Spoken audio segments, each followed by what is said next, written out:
Solve this question कि question की अगर हमें एसिडिक स्ट्रेंथ निकालनी है then how will we find it. सबसे पहले हमें क्या करना है, हाइड्रोजन को हटा देने हैं और क्या आ जाएगा, उनको नेगेटिव चार्ज आ जाएगा कार्बन के ऊपर, बिकॉज हम कार्बन एनाइन की एसिडिक स्ट्रेंथ को मेजर कर रहे हैं। अगर मैं यहाँ बात करूँ negative sigma pi bond, that mean यहाँ पर आपकी कॉन्जुगेशन अकर करेगी, यहाँ पर भी नेगेटिव ये और ये आपके क्या यहाँ पे वो होगा, कॉन्जुगेशन होगा। लेकिन यहाँ पे एक ऑक्सीजन भी है हमारे यहाँ पे, इसका आंसर वो क्या करेगा, वो भी कॉन्जुगेशन करेगा। Lone pair sigma pi it's also do conjugation, लेकिन जो यहाँ पे कॉन्जुगेशन होती है वो हाई होती है, जिस कारण से यहाँ पे लो होने स्टार्ट हो जाती है conjugation.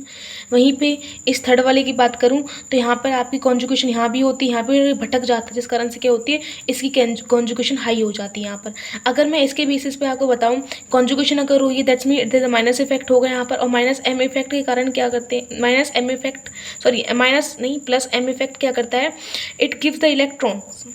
I am very sorry guys, yes it gives the electron,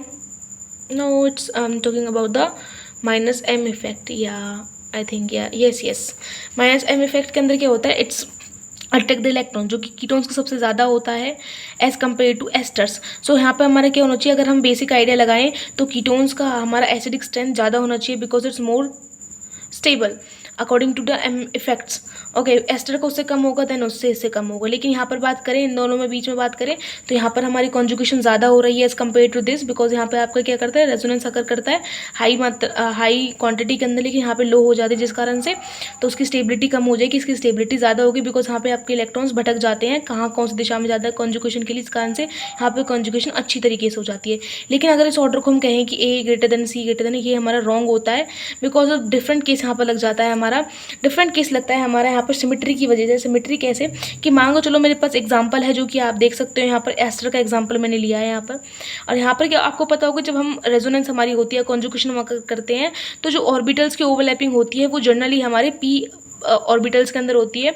और जो पी ऑर्बिटल्स होते हैं वो प्योर पी ऑर्बिटल्स होते हैं, और ज़्यादातर हमारी ऑर्बिटल्स जो ओवरलैपिंग या कॉन्जुगेशन करने के लिए हमें pi star electrons, pi star orbitals की ज़रूरत होती है।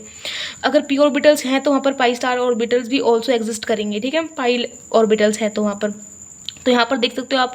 यहाँ पर ये पाई बॉन्ड बनाया तो उसके पाई स्टार वाले ऑर्बिटल्स भी यहाँ पर होंगे, जिस कारण से हम यहाँ पर देख सकते हो, एक ये है एक ये, दो एग्जांपल्स लिए हैं, there is no difference between them, but arrangement का डिफरेंट है बस। अगर मैं देखूँ तो यहाँ पर हमारा क्या है, इलेक्ट्रॉन्स आपके शेयर हो रहे हैं यहाँ पर, जिस कारण से कहते हो सिमेट्री अच्छी मैच हो रही है और ईजिली आपकी ओवरलैपिंग होगी, रेजोनेंस बहुत अच्छी तरीके से हो रही है। समझ लेना कि when conjugation occur overlapping occurred there is a pi orbital exist, mainly transfer of electrons occur in pi electrons pi star orbitals. Okay, next यहाँ पर इसी शेप, इस वाले शेप की बात करूँ तो यहाँ पर क्या होता है, जो ये ऑर्बिटल से, बस मैंने क्या किया, आर को घुमा के यहाँ रख दिया, इस कारण से ऑर्बिटल की जो शेप है, जो सिमेट्री है वो चेंज हो गई, और यहाँ पर ओवरलैपिंग करना बहुत ज़्यादा डिफिकल्ट होता है, रेजोनेंस अच्छी तरीके से नहीं हो पाती, रेजोनेंस बैड हो जाती है, और डोनेशन अच्छी तरीके से नहीं हो पाता लोन पेयर का। अगर इस शेप को मैं बात करूँ, अगर इसकी ही मैं एक शेप बना दूँ, भाई ये तो मैं इसको चेंज कर सकती हूँ, that can be change easily, इस आर को मैं पहुँचा दूँ, because it is asymmetric, sorry acyclic है, कोई दिक्कत नहीं आएगी, कहीं पे भी मूव कर सकती हूँ। पर अगर इस शेप को मैं रिजिड कर दूँ इस फॉर्म के अंदर, जैसे आप देख सकते हो यहाँ पर क्या है, ये नॉट फ्लेक्सीबल है, इसको मैं जो ये शेप बनी पड़ी है उसको मैं नहीं चेंज कर सकती, that means this arrangement get stick here. So यहाँ पर भी वही रीज़न हो जाता है कि यहाँ पर हमारा रेजोनेंस होती तो है बट बहुत ज़्यादा ही बेकार होती है, जिस कारण से कोई इसका इफेक्ट नहीं पड़ता रेजोनेंस का इसके अंदर। और क्या होता है, रेजोनेंस करने की बजाय वो क्या करता है, दूसरा इफेक्ट दिखाना स्टार्ट करता है, जिसे कहते हैं माइनस आई इफेक्ट। और माइनस आई इफेक्ट के कारण ये करता है, जो ये ऑक्सीजन यहाँ पे क्या करता है, माइनस आई इफेक्ट दिखाना स्टार्ट कर देता है, जिस कारण से बहुत ज़्यादा स्टेबल हो जाता है, और स्टेबल होने के कारण जो आपका ऑर्डर होता है वो भी चेंज हो जाता है, एंड द ऑर्डर बिकम, जिसका ये आपने एग्जाम्पल, ये भी दोनों से शेप, दोनों की जो शेप है वो सेम है, आप देख सकते हो यहाँ पर, यहाँ फिक्स्ड शेप आपकी आ रही है। लेकिन अगर मैं यहाँ की बात करूँ तो सबसे लास्ट में ये होगा, क्योंकि इसमें कोई भी ऐसी कोई साइक्लिक चीज़ नहीं बन के आ रही है जिसमें ओवरलैपिंग, यहाँ पर इन दोनों की बात करें, इन दोनों में अगर हम देखें ढंग से तो दोनों की शेप सेम है, बट यहाँ एक डिफरेंट केस आ जाता है जो कि माइनस आई इफेक्ट का होता है। जो माइनस आई इफेक्ट होता है इसके अंदर वो अच्छा होता है, और मतलब माइनस आई इफेक्ट यहाँ भी लगता है और यहाँ दोनों साइड माइनस आई इफेक्ट लगता है, लेकिन रेजोनेंस का इफेक्ट भी देखा जाता है, दोनों चीज़ देखी जाएंगी इसके अंदर, माइनस आई इफेक्ट भी देखा जाएगा और रेजोनेंस भी देखा जाएगा। अगर हम यहाँ बात करें तो यहाँ पर हमारी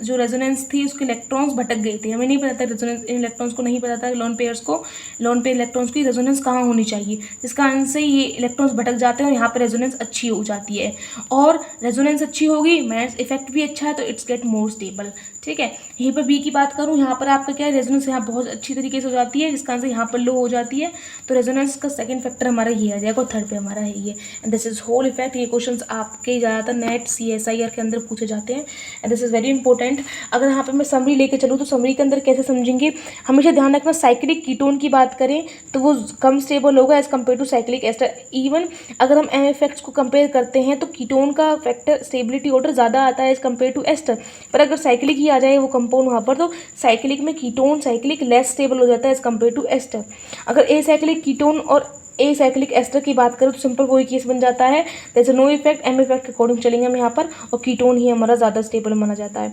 cyclic ketone and a cyclic ketone and a cyclic ketone, तो वही साइक्लिक आपका कीटोन ज़्यादा स्टेबल होगा। And cyclic ester a cyclic ester, तो साइक्लिक एस्टर ज़्यादा को हमेशा साइक्लिक एस्टर ही हमारा हमेशा प्रायोरिटी में रहता है हमेशा ही। अगर मैं मेनली बात करूँ तो एक ऑर्डर जनरल ऑर्डर हमारा ही के अंदर आता है इसके अंदर कि साइक्लिक एस्टर ज़्यादा स्टेबल होता है जनरल ऑर्डर के अकॉर्डिंग, साइक्लिक कीटोन फिर a cyclic ketone then a cyclic ester. Simple effect and that's all for today.